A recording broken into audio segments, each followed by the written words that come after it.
தமிழ் சினிமாவுடைய திரைக்கதை மன்னன் என்று அழைக்கக்கூடிய இயக்குனர் மற்றும் நடிகரான கே பாக்யராஜ் அவர்கள் இன்னைக்கு காலையில மாரடைப்பு காரணமா உயிரிழந்திருக்கிறாரு. இந்த செய்தி கேட்ட பலருமே மிகவும் அதிர்ச்சியாகி இருக்கிறாங்க.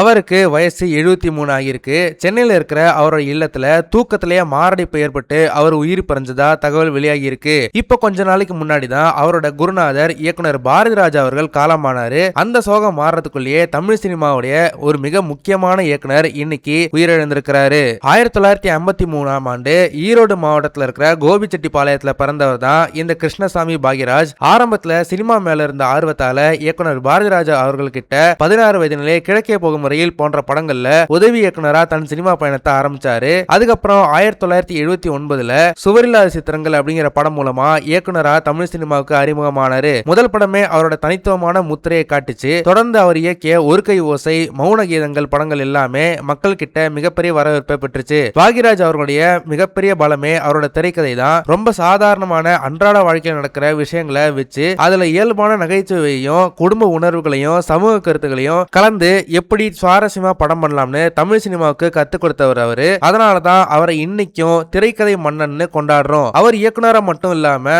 முந்தானை முடிச்சு, சின்ன வீடு, டார்லிங் டார்லிங், சுந்தரகாண்டம்னு ஏகப்பட்ட படங்கள்ல கதாநாயகன் நடிச்சிருக்கிறாரு. இவர் முதல் முறையா கதாநாயகனா நடிச்ச படம் அவருடைய குருநாதரான பாரதிராஜா அவருடைய இயக்கத்துல வெளியான புதிய வார்ப்புகள் திரைப்படத்துல தான் அவர் முதல் முறையா கதாநாயகனா அறிமுகமாயிருக்கிறாரு. அவருடைய படங்கள் மூலமா ஊர்வசி, கல்பனா போன்ற பல சிறந்த கலைஞர்களை தமிழ் சினிமாவுக்கு அறிமுகப்படுத்திய பெருமையும் இவருக்கு உண்டு. அவரோட இந்த திடீர் மறைவு அவரோட மனைவி பூர்ணிமா பாக்யராஜ், மகன் சாந்தனு, மகள் சரண்யா மற்றும் ஒட்டுமொத்த குடும்பத்தினருக்கும் திரையுலகினருக்கும் ஒரு ஈடு செய்ய முடியாத இழப்பு. பாக்யராஜ் அவர்களுடைய இறப்பு செய்தி கேட்டோன்னே உங்களுக்கு எந்த மாதிரியான ஒரு ஃபீலிங் ஏற்பட்டுச்சு அப்படின்றத மறக்காம கமெண்ட் செக்ஷன்ல சொல்லுங்க.